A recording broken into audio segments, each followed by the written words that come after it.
Bienvenue dans cette nouvelle vidéo. Aujourd'hui, on va voir ensemble comment ne plus se sentir inexistant et inutile en dehors du travail. C'est une question que j'ai reçue hier et qui me touche beaucoup. Euh, Si tu me découvres aujourd'hui, je m'appelle Nina et j'ai longtemps été maître nageur au bord des bassins, enseigner la natation, etc. Et lorsqu'il a fallu me reconvertir, vraiment j'ai pris conscience qu'il allait falloir, qu'il fallait changer de voie, qu'il fallait faire autre chose. C'est vraiment cette peur qui m'a pris à la gorge et cette question me parle beaucoup. Qu'est-ce que je vais faire en dehors de ce travail? Qui suis-je en dehors de ce travail? Comment va être ma vie? Et il y a tout un tas de peurs qui sont ressorties, qui ont ressurgi en lien avec ça. J'étais arrivée à une sorte d'épuisement professionnel, un burn-out, et puis il y a eu un changement dans la direction de l'entreprise. Enfin bref, je suis partie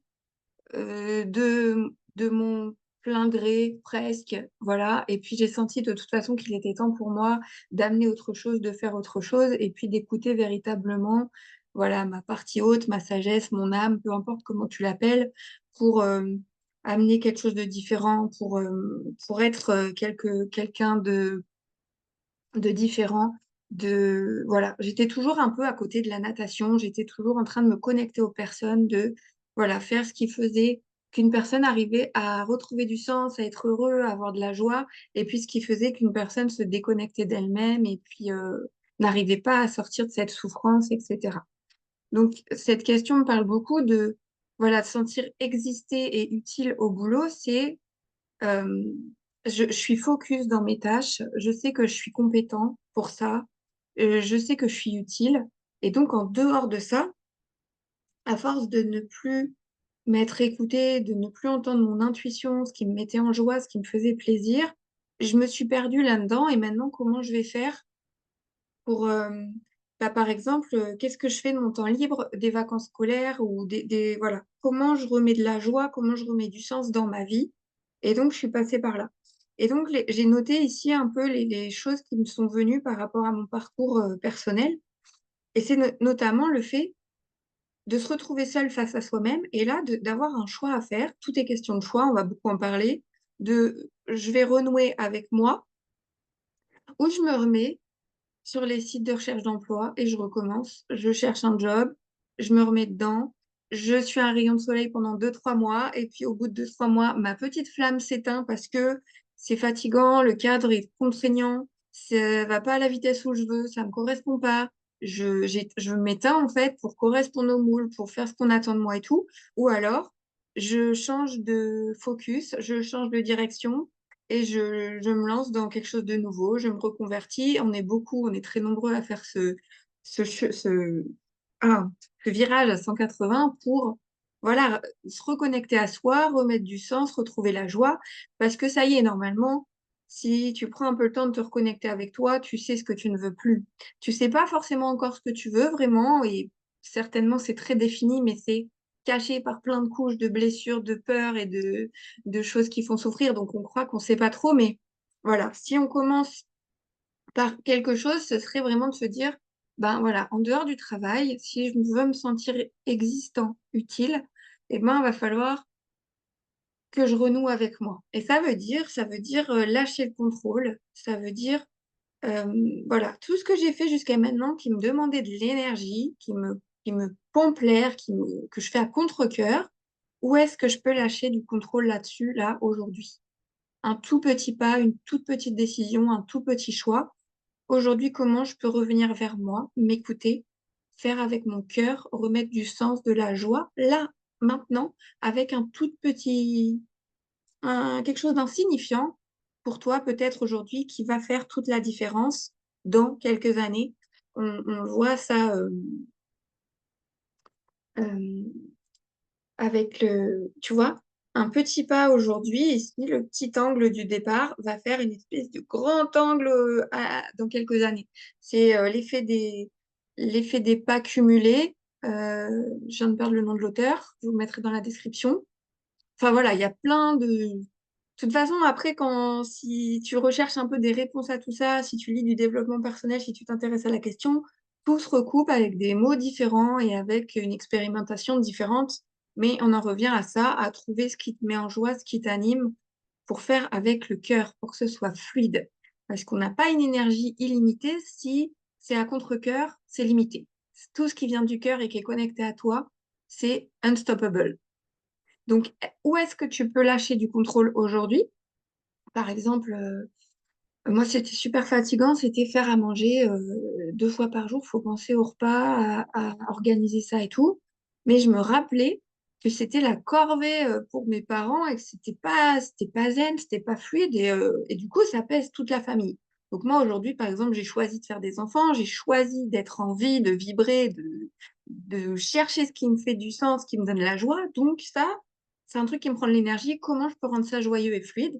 Bah, au début, j'ai carrément assumé de me faire des pâtes ou de prendre une boîte de conserve, mais de kiffer parce qu'en fait, j'étais dans autre chose. J'étais en train de faire mes recherches pour me reconvertir, j'étais en train de me faire plaisir ailleurs, et ça, pour l'instant, c'était pas dans mes trucs. C'était un choix de ma part de mettre mon énergie ailleurs et d'assumer pleinement le fait de, voilà, pas prendre soin de mon alimentation pendant ce laps de temps. Où est-ce que toi, tu peux lâcher du contrôle en ce moment, et même ne serait-ce qu'une journée, et peut-être que demain ce sera différent, on est sans cesse en train d'évoluer, de changer, de chercher ce qui nous convient. Donc, où est-ce que toi, là, tu sens que ça te plombe, hein, comme là, comme je te raconte, faut faire à manger 2 fois par jour, ça m'intéresse pas, ça me prend de l'énergie, ça. Par contre, j'ai envie de bien manger, oui, mais voilà, faudra que je trouve un autre moyen petit à petit. Où est-ce que toi, tu peux lâcher du contrôle aujourd'hui? La deuxième chose dont j'ai pris conscience, c'est parce que j'ai beaucoup, beaucoup, beaucoup été marcher et j'ai recommencé à m'écouter.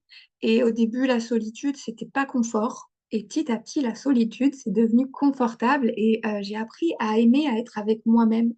Et en fait, j'ai pris conscience des moments où j'étais pas du tout dans mon corps, j'étais beaucoup, beaucoup, beaucoup dans ma tête et des peu de moments où j'étais dans mon corps. Et j'ai vu en fait que c'était pas possible non plus de connecter. Pourtant, moi qui suis éducateur sportif, voilà, hein, on sait à quel point le sport c'est bon pour la santé, les bénéfices du sport, surtout la natation, voilà, c'est complet. Et puis, on se fait pas mal parce qu'on est dans l'eau, enfin, c'est génial, hein. Mais j'avais fini par n'être qu'au bord du bassin, à bosser tout le temps, à dire oui tout le temps pour, bah voilà, je ne savais pas, mais je cherchais plus d'amour, plus de sécurité à travers le regard des autres. Tant que je ne m'étais pas rencontrée, j'étais dans ce truc du sauveur compulsif dont j'ai parlé dans d'autres vidéos. Donc, d'aller marcher, de reprendre du temps pour aller nager, voilà, de faire. Moi, j'avais pas envie de sport, j'avais envie de faire des étirements, j'avais envie de me faire masser, j'avais envie de douceur. J'ai vu ça en fait en décomposant, en démêlant. J'avais envie de douceur, j'avais envie de calme. J'avais pas envie d'être dans un groupe, j'avais envie d'être toute seule. Par exemple, maintenant, tu peux allumer ta télé à n'importe quelle heure, avoir une séance de sport là sur ta télé ou simplement aller marcher ou nager ou prendre tes baskets et aller courir. Voilà. Qu'est-ce qui te met en joie? Qu'est-ce que tu as envie? Parce que souvent, je m'étais inscrite à des salles de sport des années pour faire comme les collègues ou pour faire comme tout le monde, parce que la pression sociale, alors que je suis très détachée de tout ça, mais quand même, ça arrivait jusqu'à moi. Par le biais de mon travail, des gens que je rencontrais. Voilà, on est en maillot de bain toute la journée au bord du bassin. Il faut quand même être pas trop mal. Il faut être voilà, fier de soi et puis dire aux gens, il faut faire du sport, mais vas-y, commence par toi. Donc, c'était voilà, ce truc-là, d'être bien dans son corps aussi. Je voyais que les sportifs qui venaient nager, au début, ils n'ont pas envie. Hein. Ils sont là, faut que j'y aille. Et à la fin de l'entraînement, tu sors, t'es ragaillardi, t'es fier de toi. T'as peut-être fait un temps que t'avais jamais fait, t'as fait un exercice que t'avais jamais réussi. Enfin, c'est des trucs, c'est des petits pas tous les jours. Donc, comment aujourd'hui tu peux reprendre contact avec ton corps? Est-ce que tu as envie de douceur? Est-ce que tu as envie de faire du sport? Est-ce que tu as envie de t'étirer, de te masser loin des injonctions et des choses introjectées de l'extérieur? Comment tu peux faire? Et là encore, quel est ton prochain petit pas pour aller vers toi et vers ton corps? Le corps, on parle beaucoup de la gestion des émotions et tout. Le corps, il est là.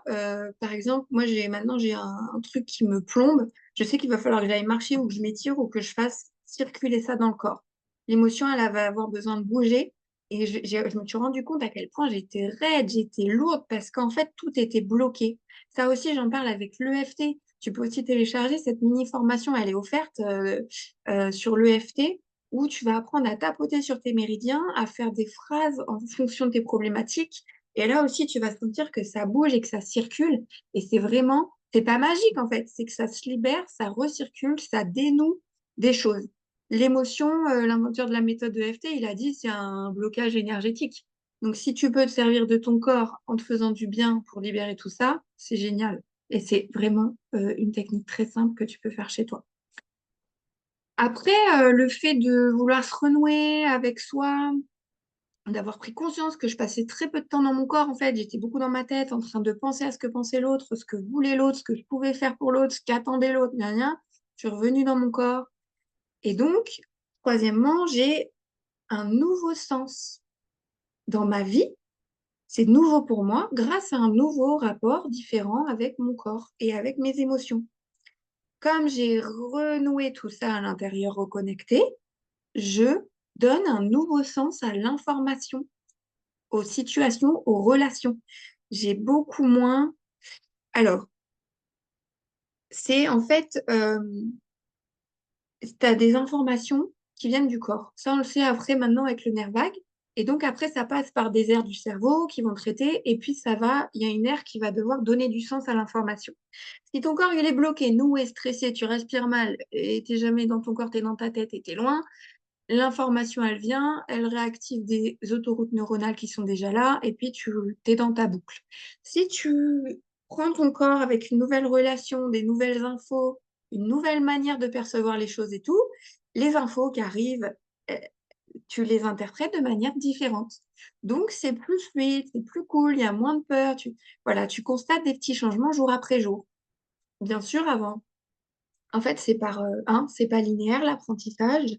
C'est, oh, aujourd'hui, j'ai une fulgurance, je me sens hyper bien, je suis boostée. Et puis, moi, c'est très extrême, hein, le lendemain, c'est je suis au bout de ma vie, j'y arrive pas, j'y arriverai jamais. Parce qu'en fait, le corps, il est encore en train de libérer des trucs qui sont restés bloqués depuis des années. Et si tu me suis un peu, moi, en 2010, j'ai perdu mon père. 6 mois avant, il y a eu l'accident de voiture. Je, j'ai eu ça aussi. Donc voilà, la culpabilité, la honte, la tristesse, la souffrance, c'était tout bloqué là-dedans. Moi, je m'occupe des autres, je veux sauver tout le monde et tout. Forcément qu'il y avait un peu de boulot. Donc quand ça commençait à bouger, à se relibérer, ben voilà, il y a eu des périodes, et il y en a toujours, c'est la vie voilà, c'est pas linéaire et c'est pas en une journée, mais quand tu as ces fulgurances là de joie, et tu vois, rien que d'y penser, ça me met le smile jusqu'aux oreilles. Tu sais pourquoi tu as vécu tout ça, tu sais que tu as eu raison de renouer avec toi, de te faire confiance, et hop, ça booste encore plus ce chemin, tu as envie encore plus de ressentir ça et de vivre ça, donc tu continues le chemin, quoi. Donc, par rapport à ton corps, ton rapport à ton corps, tes émotions, et puis est-ce qu'il y a une pratique sportive qui te fait envie? Est-ce que tu as envie d'être quelque part avec des gens plus que la pratique sportive, mais d'être avec ce groupe-là, tu sais que c'est bien pour toi au niveau énergétique ou j'en sais rien.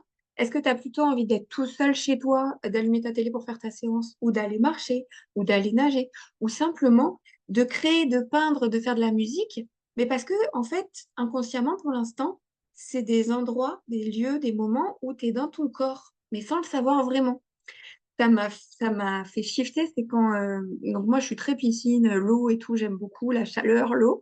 Et forcément, mon conjoint, il est ski, patinage et tout. Il m'emmène à la patinoire. Et à la patinoire, j'étais dans mes pensées, ma reconversion, mon truc.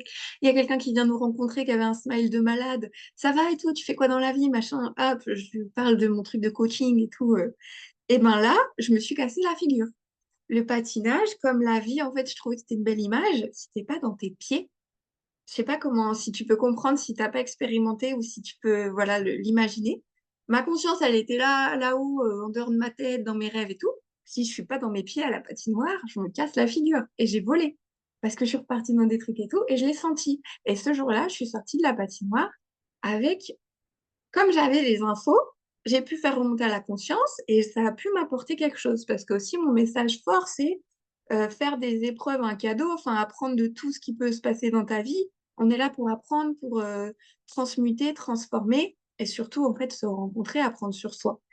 Avant, la souffrance et tout, c'était les autres, ils m'ont fait ça, il s'est passé ça, j'ai vu ça. En fait, comment, à quel moment tu apprends un truc sur toi, c'est quand tu arrives à te regarder objectivement et à dire, bon, bah là, j'en suis là, il s'est passé ça. Enfin, voilà. À faire ce travail sur toi dont on parle tous dans le dev perso, mais c'est pas du travail, c'est de l'observation, c'est faire remonter à la conscience. Enfin, c'est pas du travail dans le sens, non, c'est fun, quoi. T'apprends à te rencontrer, t'apprends à te découvrir, t'apprends à te faire confiance, t'apprends à dépasser tes limites, tes peurs. Donc, voilà. Qu'est-ce qui ferait sens aujourd'hui pour toi par rapport à donner un nouveau sens à ta vie grâce à ce rapport différent avec ton corps? Qu'est-ce qui te vient quand je te dis ça, là, aujourd'hui? Voilà. Est-ce que tu as envie d'être avec un groupe, tout seul devant un exercice, ou d'être tout seul sur ton tapis quelque part dans la nature, d'aller marcher, nager, voyager, peindre, créer, faire de la musique, des échecs, des compètes de je sais pas quoi? Et au final, quand je te dis ça, inconsciemment, en fait, c'est des endroits où tu es dans ton corps, où tu respires paisiblement, où tu es avec toi-même. Et voilà, au fond, c'est ça qu'on recherche tous. C'est, voilà, qui suis-je, qu'est-ce que je fais là et comment me rencontrer pour diriger mes choix, ma vie au mieux pour être heureux, épanoui et que tout ça ait un sens. Tu vois, on l'a vu avec les aires du cerveau, le traitement de l'information, le cerveau, il est là pour donner du sens. Et maintenant, si je suis pas bien dans mon corps et si les infos, avec mes lunettes déformantes aussi, dont je vous avais parlé, hein, des blessures, des traumas, de la souffrance, c'est tout déformé. Donc forcément, les infos, le corps est bloqué, les infos sont comment dévoyées, quoi, floutées par ces lunettes. Donc c'est le bazar. Donc vraiment, encore une fois, c'est se renouer avec soi, soit par le mental, soit par l'activité, soit par le corps. Voilà, chacun va y aller à sa manière en fait. On passe notre temps à étudier les humains autour jusqu'au jour où, ça y est, j'en ai marre. Je fais de tout ça quelque chose. Donc, qu'est-ce que j'ai appris en fait? On est tous en train de shifter à un moment. Euh, Ensuite, il y avait prendre conscience au fond que on sait en fait qu'on peut faire ce qu'on veut. Tu sais, tu sais vraiment que tu peux faire ce que tu veux, hein. Tu te sens illimité quelque part en toi. Tu as cette force, cette confiance en toi. Mais prendre conscience que le non-choix entretient les doutes et que les doutes entretiennent le manque de confiance en soi et que c'est un cercle vicieux. Moi, longtemps, j'avais découvert cette phrase, choisir, c'est renoncer. Moi, je veux pas, je veux faire plein de trucs, je veux pas me fermer de porte et tout ça. Mais à force de penser comme ça, j'ai vu que je m'éparpillais, je m'éparpillais à travers les autres, que je voulais faire plaisir, que je rendais service. Et au final, quand je rentrais et que j'avais cette question-là, comme on m'a posé, qu'est-ce que je fais en dehors du travail, en dehors des autres? Comment je suis utile? Comment j'existe? Eh ben, j'avais pas de réponse parce que j'étais loin de moi, j'étais déconnectée et j'avais pas écouté cette petite voix depuis très longtemps. Donc, il y a une question qui m'avait été posée, qui m'avait tilté dans cette période-là, c'est qu'est-ce que je ferais de mes journées? Qu'est-ce que tu ferais de tes journées si, voilà, tu avais, par exemple, le Covid, tout est fermé, ou alors tu as une jambe dans le plâtre, si c'est ton pire cauchemar, ou alors tu es en prison, enfermé carrément, tu vois? Le truc le pire pour toi, qui te donne vraiment la sensation d'être bloqué et d'être enfermé, eh ben, qui serais-tu et que ferais-tu, même dans ce cas-là, même dans cette situation la pire? Donc moi, là, ce qui m'est venu, c'est d'aider les autres, de me connecter à quelqu'un. Et j'ai ce mot très fort, hein, c'est de, voilà, clarté, confiance, connexion. Plus c'est clair pour moi, plus je me fais confiance et plus je vais attirer, créer des belles connexions avec les gens. Mais voilà, même si j'étais là bloquée quelque part, il faudrait que je trouve quelqu'un pour me connecter, pour soit apporter mon aide, voir comment je peux contribuer. Voilà, il y a toujours ce truc-là. Et pendant longtemps, c'était dur à assumer parce que je dis, c'est encore mon truc de sauveur compulsif. Ça fait la nana qui n'a pas bossé sur elle, c'est embêtant, quoi. Et ben, même en dépouillant, je vois que à mon échelle, à ma manière et avec l'énergie dont je dispose, j'ai quand même envie de faire ça. Je suis quand même là en train de faire cette vidéo alors qu'on m'a posé une simple question. Moi, voilà, ça m'allume, ça m'anime, ça me met en joie de faire ça, d'être ici et puis d'aller, voilà, connecter avec des gens. Si tu es ici, que tu regardes cette vidéo et que tu as envie de connecter avec moi, voilà, ça sera, c'est comme on dit, gagnant-gagnant. T'es nourri par ce que tu fais et tu nourris l'autre par qui tu es finalement. Donc voilà. Qu'est-ce que tu ferais de tes journées, de ton temps, de ton énergie, même si tu n'en as plus, après t'être reposé, avoir repris du poil de la bête, si tu avais un blocage quelconque, un blocage, voilà, une limitation de, bon, voilà, une jambe dans le plâtre, dans ton corps, dans ton temps, dans ton espace. Même si voilà, tu bosses 8 heures par jour, là, demain, on te dit, bah, il te reste que 2 heures le matin, 2 heures le soir. Qu'est-ce que tu fais naturellement si tu as l'énergie, enfin voilà, si tu te visualises, parce que peut-être que je parle à des gens aussi qui sont en burn-out, épuisés chez eux et tout, et là, on n'est pas, voilà, il faut s'écouter et savoir là où tu en es. Et la dernière chose que je voulais te dire par rapport à comment exister et se sentir utile en dehors, c'est vraiment de prendre conscience et de décréter que tu es la personne la plus importante de ta vie. Tu es la personne avec qui tu vas passer toute ta vie. Donc, on ne peut pas demander à notre système de prendre soin de nous si on ne prend pas soin de lui. Le système, c'est tout le système. Le mental, le cœur, le corps, donc l'alimentation, le repos, les connexions, les relations, la créativité, tout ce qui te vient. Si tu n'écoutes pas toutes ces parts de toi qui ont besoin, ça c'est les émotions qui sont là pour t'indiquer des besoins derrière, cachés des besoins fondamentaux que tu as pour être heureux, t'épanouir. J'en avais parlé, hein. Si la plante là ici, peut-être qu'elle n'est pas bien, elle fane de l'intérieur, ça se voit pas. Et le jour où les gens ils ont un déclic en général, enfin moi je l'ai vécu comme ça, c'est que ça y est, là j'en ai marre de faner, j'ai besoin d'eau, va falloir que je fasse quelque chose. Et donc là, j'en avais parlé aussi, je remplace le chocolat par le rayon bouquin. La pause au boulot, j'en pouvais plus. Avant, vraiment, c'était le travail refuge, le sommeil refuge, la nourriture refuge. Et là, j'ai dit, c'est bon, stop. J'ai été prendre des bouquins et je me suis plus arrêtée.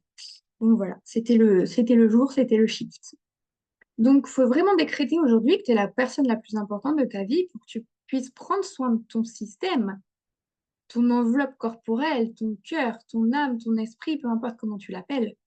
Je sais qu'on a une valeur forte ici, hein, si tu me suis, si tu es un peu voilà, touché par ce que je partage, c'est que on ne veut surtout pas, en tant que sauveur compulsif, altruiste, aidant, euh, gentil bisounours et tout, exprimer cette part égoïste, c'est impossible. Là, peut-être même que tu m'entends, tu dis c'est impossible à entendre pour moi.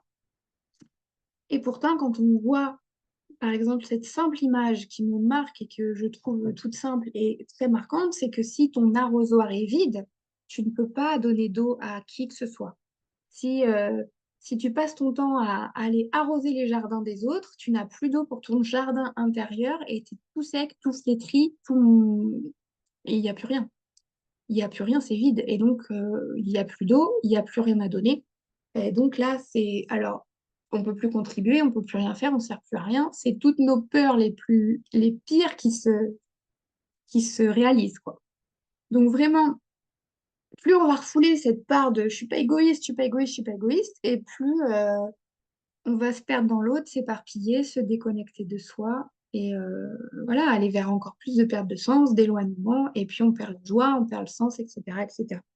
Donc, renouer avec soi, faire des choix quotidiens, des tout petits, petits, petits choix au début pour reconnecter, renouer à soi et se retrouver. Et ce qui est très marquant aussi ici, j'ai une question pour toi, hein, c'est quels sont tous mes oui pour avoir plus d'amour, de reconnaissance, de sécurité? Quels ont été tous tes oui pour correspondre, faire plaisir et exprimer cette part voilà, sauveur, contribution et tout ça? Et quels sont tous les oui au final que j'ai dit à l'extérieur et où je me suis dit non à l'intérieur, où je m'écoute pas, où je vais le faire encore pour être aimée, pour être reconnue, pour être validée. Ça, c'est un thème très fort chez moi, c'était recherche de validation. Sauf que comme j'étais un peu à côté de moi et que c'était le bazar, je ne pouvais pas me faire valider puisque le message n'était pas clair.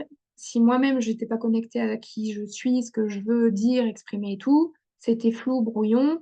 Et là, ça déclenche des trucs où tu veux te faire valider, mais tout est flou pour tout le monde, en fait. Ton brouillard mental influence le brouillard mental de l'autre qui, en plus, a sa vie à gérer. Et c'est tout un truc. Donc, décréter que tu es la personne la plus importante de ta vie, voir ce qui vient se reconnecter à toi, te sentir vivant, exister et vibrer, pour ensuite rayonner voilà. C'est ma coach Sophie Clergue pour l'hypersensibilité qui m'a dit arrête de donner ta sève et on va juste là, ici, travailler ensemble pour apprendre à donner les fruits. Je reste dans ma verticalité et je vais apprendre à donner mes fruits, mais pas la sève. Et ça aussi, c'est voilà, une image très forte. Donc, à force d'avoir tellement de choix, de vouloir être illimité partout et qu'on se dit qu'on a le temps et que choisir, c'est renoncer, ben, au final, on, pendant qu'on doute et qu'on se dit tout ça, eh ben, on ne vit pas vraiment à fond. Et ce qu'on cherche au fond hein, dans exister, c'est vraiment La racine du mot exister, c'est sortir de, se manifester, se montrer. C'est exister, c'est être actuellement. Ne pas être imaginé, mais avoir une réalité. Donc, quand on me demande comment je fais pour exister, être utile, c'est être actuellement, ça veut dire vivre. Vivre, ça veut dire ressentir ses émotions et écouter son âme derrière qui vibre quand elle va vivre telle ou telle chose. Il y aura les peurs et les émotions et tout. Et puis au fond, il y a cette petite voix, cette intuition, cette âme qui veut vibrer. Donc remettre tout ça en lien, faire circuler l'énergie. Et puis voilà, comprendre comment fonctionnent les peurs, les blessures, pour renouer entre l'enfant intérieur et l'adulte, entre le corps, le cœur, le cerveau, entre l'âme et l'humain, entre... Voilà, il y a plein de manières de le voir et de le nommer. Mais derrière toutes les peurs, les blessures, ton âme te dit, c'est ça que je veux, même si j'ai peur, et j'y vais, une fois que tout est clair. Que, voilà, ton ego, tu vois qu'il veut te protéger, tu lui dis merci de m'avoir protégé, mais là, j'y vais. Les blessures, les parts blessées, ah non, mais tu vas avoir peur là, tu vas te toller, tu vas bégayer devant tout le monde. Oui, mais c'est ça que je veux faire, donc là, j'y vais. Donc voilà. Euh, c'est ça. L'âme a dit oui, oui, on y va. Puis l'ego et les peurs elles font ah non, mais c'est pas toi qui es en première ligne, quoi. Le corps, il est là. Non, je suis en première ligne, les gars. Enfin, voilà. Donc, vraiment, c'est ça. Exister, c'est être actuellement, ne pas imaginer, mais avoir une réalité. Donc, vraiment être ancré. C'est ça aussi, hein, c'est l'ancrage, l'alignement entre toutes les parts, entre tous les centres énergétiques pour être le plus heureux, épanoui possible, donner du sens et vivre un truc qui, toi, te fait vibrer, te fait kiffer. Et je finirai là-dessus. Je suis tombée sur un article là qui parlait de l'existentialisme, donc c'est un courant philosophique. Et Sartre nous dit que la conséquence du principe de l'existentialisme, c'est le débat entre l'essence qui précède l'existence ou l'inverse. La conséquence de ce principe est que l'homme est totalement responsable de ses choix et de l'ensemble de son existence. Moi, ça me plaît bien que l'existence, qu'on soit voilà, totalement responsable. On a aussi ici une notion de responsabilité. Et au-delà, l'homme est responsable de tous les hommes. Car en se choisissant lui-même, l'homme choisit un modèle d'humanité. Il néantise et se pose en exemple pour l'humanité tout entière. Donc se choisir, c'est engager l'humanité. En me choisissant, je choisis l'homme. En choisissant la vie, je laisse tomber le mode survie et tout le reste. Ça a été très fort, moi, quand j'ai choisi de faire des enfants. J'ai dit, là, je choisis la vie, la vraie. Je veux pas du à moitié et du, comme je te disais, il faut faire à manger, c'est lourd, gna gna, ça plombe tout le monde. Non, soit je le fais avec le cœur, soit je peux pas le faire parce que ça va plomber tout le monde. Donc, quand tu te choisis, tu vas rayonner ça plus fort que toi, tu pourras plus te cacher, tu pourras plus, ce sera tellement clair pour toi, tu pourras plus cacher ça, et donc ça va rayonner sur ton écosystème proche, plus proche ou moins proche, quoi. Tu vas choisir l'humanité entière, tu vas choisir une vision, et c'est comme ça qu'on dit après la loi de l'attraction et tout, la manifestation, tu vas attirer des personnes qui se sont choisies aussi. Les héros attirent les héros, les gens qui choisissent attirent les gens, voilà, qui ont une force comme ça de... C'est une force de caractère, c'est un travail, c'est quotidien, c'est chaque matin, c'est chaque minute. Mais c'est vraiment ça, plus fort que de se choisir et que de faire du dev perso et que de devenir égoïste.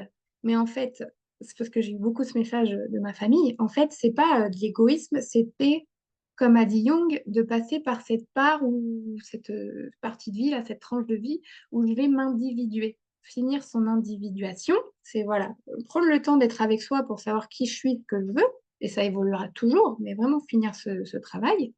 Quand on a cette crise d'adolescence ou qu'on doit renier les messages de ses parents ou qu'on va s'élever contre les choses que nous ont dit les parents